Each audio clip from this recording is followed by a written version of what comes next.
ప్రచారం ఎలా జరుగుతుందన్న? చాలా బాగా అవుతుంది ప్రచారం. ప్రజల స్పందన చూస్తూ ఉంటే చాలా సంతోషంగా చూడండి సంతోషంగా. అంటే ఎలాంటి హామీలు ఇస్తున్నారు ప్రజెంట్ ప్రజలకు? మీరు చెప్పే ఏం అడుగుతున్నారు? ప్రజలకు మీరే హామీ ఇస్తున్నారు? ప్రజలు అభివృద్ధి కావాలనే ఆలోచనతో ప్రజలు ఉన్నారు. ఈ గత 3 నెలలుగా చేసినటువంటి అభివృద్ధి కానీ దాదాపు 2 సంవత్సరాలుగా వస్తున్న సంక్షేమ పథకాలు కానీ జనాలకి ఒక నమ్మకం పెరిగింది కాంగ్రెస్ పార్టీ పైన. ఇక 150 కోట్ల డెవలప్మెంట్ యాక్టివిటీస్ చేసినారు. నెక్స్ట్ వైట్ రేషన్ కార్డ్స్, సన్న బియ్యము, గ్యాస్ సబ్సిడీ, 200 యూనిట్స్ కరెంట్, ఇదంతా కూడా చాలా హ్యాపీగా ఫీల్ అవుతున్నారు జనాలు. సో చాలా హ్యాపీగా ఉన్నారు. సంక్షేమ పథకాలు అందుతున్నాయి. ఎక్కడ ప్రచారం పోయినా స్వచ్ఛందంగా కొన్ని ప్రాంతాలలో ప్రజలే మా క్యాంపెయిన్ లో పార్టిసిపేట్ చేస్తున్నారు. ఈ డ్రైనేజీ సమస్యలు ఏమైనా చెప్తున్నా ప్రజలు ఎక్కువగా? చెప్తారు, కామన్ కదా అవన్నీ సమస్యలు ఎప్పటి నుండో ఉన్నాయి. గత ప్రభుత్వము బీఆర్ఎస్ ఉన్నప్పుడు ఎక్కడ కూడా డ్రైనేజ్ సిస్టమ్స్ కానీ సీసీ రోడ్స్ కానీ చేయలేదు. ఇప్పుడు 150 కోట్లతో చాలా వరకు డ్రైనేజ్ సిస్టమ్స్ కూడా మార్పడం జరిగింది చాలా ప్రాంతాలలో. ఇంకా ఇంకా చేయాల్సినవి కూడా చాలా ఉన్నాయి. కాంగ్రెస్ అధికారంలో ఉంది. కాంగ్రెస్ ని గెలిపించిన తర్వాత ఇంకా అధిక బడ్జెట్ తీసుకొచ్చి ఈ ప్రాంతంలో సమస్యలని శాశ్వత పరిష్కారానికి కృషి చేస్తుంది. అందరికీ నమస్కారం. మరి ఈరోజు డోర్ టు డోర్ క్యాంపెయిన్ లో భాగంగా బోరబండ డివిజన్ సంబంధించి అందులో సైట్ 4, సైట్ 5, బాబా శైలేంద్ర నగర్ ఇవన్నీ కూడా పొద్దున్న నుండి డోర్ టు డోర్ క్యాంపెయిన్ చేస్తున్నాం. ఇక్కడ స్థానిక నాయకులు యశస్విని రెడ్డి, ఎమ్మెల్యే గారు యశస్విని రెడ్డి గారు, అండ్ స్థానిక నాయకులు కార్పొరేటర్ గారి బాబీ గారు, Ijaz bhai Khusro, site 4, site 5 colony president Ijaz bhai Khusro, ఇక్కడ స్థానిక రౌఫ్, ఇంకా పూరే యహాకే లోగ్ అందరు కూడా ఈ రోజు ప్రచారంలో పాల్గొన్నారు. డోర్ టు డోర్ క్యాంపెయిన్ లో ఎక్కడికి వెళ్ళినా సరే ప్రజల్లో చాలా మందికి వైట్ రేషన్ కార్డ్ రావడం, సన్న బియ్యం రావడం, 200 యూనిట్స్ కరెంట్ రావడం, ఫ్రీ బస్సు విషయాలు చాలా గుర్తు చేస్తా ఉన్నారు. దాంతో పాటు వాళ్ళ గల్లీలలో ఈ మధ్య రోడ్లు, డ్రైనేజ్ సిస్టమ్ కూడా చాలా చోట్ల వేసినారు. అదంతా కూడా సంతోషంగా ఫీల్ అవుతా ఉన్నారు. ఇంకా కొద్దిమందికి డబుల్ బెడ్రూమ్ ఇల్లుల విషయం అడుగుతా ఉన్నారు. అవి కూడా తప్పకుండా మొన్నే గవర్నమెంట్ డెసిషన్ తీసుకుంది. రేపు కాంగ్రెస్ పార్టీ గెలిచిన తర్వాత వాళ్ళందరూ కూడా హామీ ఇస్తున్నాం. వాళ్ళందరూ కూడా ఇల్లులు, పేదవారికి అయినటువంటి వారికి ఇల్లులు ఇప్పించే ప్రయత్నం కూడా చేస్తామని చెప్పడం జరుగుతుంది. కానీ ప్రజలు డోర్ టు డోర్ క్యాంపెయిన్ పోతా ఉంటే ప్రజల యొక్క స్పందన చాలా పాజిటివ్ ఉంది. వారి కాంగ్రెస్ పార్టీ పైన నమ్మకం, రేవంత్ అన్న పాలన పైన నమ్మకం చాలా బలంగా ఏర్పడుతుంది.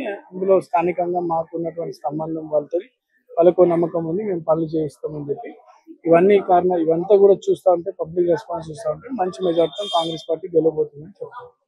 నమస్తే అండి. నమస్తే. సాత్విక.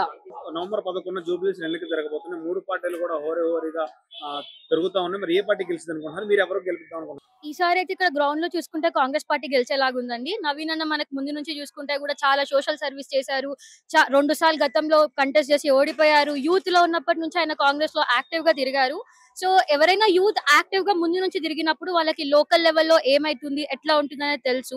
ప్లస్ సోషల్ సర్వీస్ కూడా ఆల్రెడీ చేశారు కాబట్టి సొసైటీలో ఎలాంటి ప్రాబ్లమ్స్ ఉన్నాయి, ఎక్స్క్లూజివ్ వీళ్ళ కాన్స్టిట్యున్సీలో ఎలాంటి ప్రాబ్లమ్స్ ఉన్నాయి అని తెలుసు అని మేము అనుకుంటున్నాము.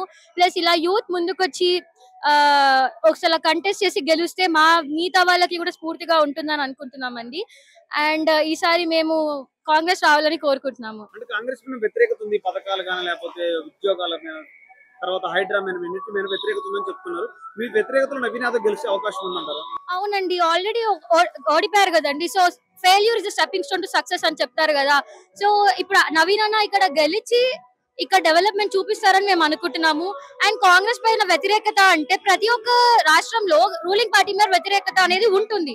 అలా వ్యతిరేకత ఉన్నప్పుడే మేము పని చేస్తున్నామని చూపించినట్టు అవుతుంది అనమాట. సో వ్యతిరేకత ఇస్ కామన్ అండి. బట్ వెల్ఫేర్ స్కీమ్స్ మీరు చూసుకుంటే బస్ పథకం గానీ లేకపోతే ఎల్పిజి గానీ ఇంకా సీఎం గారు చాలా ముందుకు తీసుకొస్తున్నారు. సో అలానే జూబ్లీహిల్స్ ని కూడా సీట్ గెలిపించుకొని ఇక్కడ కూడా డ్రైనేజ్ సిస్టమ్ ప్రాబ్లం కానీ, రోడ్స్ కానీ, శానిటేషన్ ప్రాబ్లమ్స్ కానీ తీరుస్తారని మేము అనుకుంటున్నాము. నమస్తే, జ్యోతిరెడ్డి. ఇప్పుడు ఎలక్షన్స్ రాబోతున్నాయి. నవంబర్ 11 జూబ్లీహిల్స్ ఎవరిని గెలుపుతాం అనుకుంటున్నారు? ఆల్రెడీ వచ్చేసినాయి, క్యాంపెయినింగ్ జోరుదారున నడుస్తుంది. మీరు చూస్తే గత 5-6 రోజుల నుంచి చూస్తే ఇదేంటంటే ఒక జూబ్లీహిల్స్ లో ఒక కోలాహలం లాగా ఉంది. కాంగ్రెస్ కోలాహలం అనే చెప్పాలి. ఎందుకంటే బిఆర్ఎస్ కి అంత దమ్ము లేదు, సైలెంట్. బీజేపీ అసలు ఎక్కడుందో కూడా మీకు కనబడిందా? మాకైతే కనబడలేదు. మేము 10-15 రోజుల నుంచి తిరుగుతున్నాము.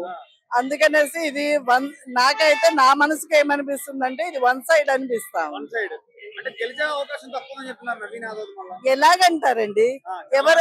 ఎవరన్నారు? ఇప్పుడు మీరు చూస్తుంటే జనాలు వాళ్ళంతట వాళ్ళే వచ్చి హారతులు పడుతున్నారు, తనకి దండలేసి వెల్కమ్ చెప్తున్నారు. ఎందుకంటే ఇది కాంగ్రెస్ కాదు, వీళ్ళకి పర్సనల్ ఇమేజ్ కూడా ఉంది. ఎట్ ఏ టైం కాంగ్రెస్ కూడా కలిసింది దానికి.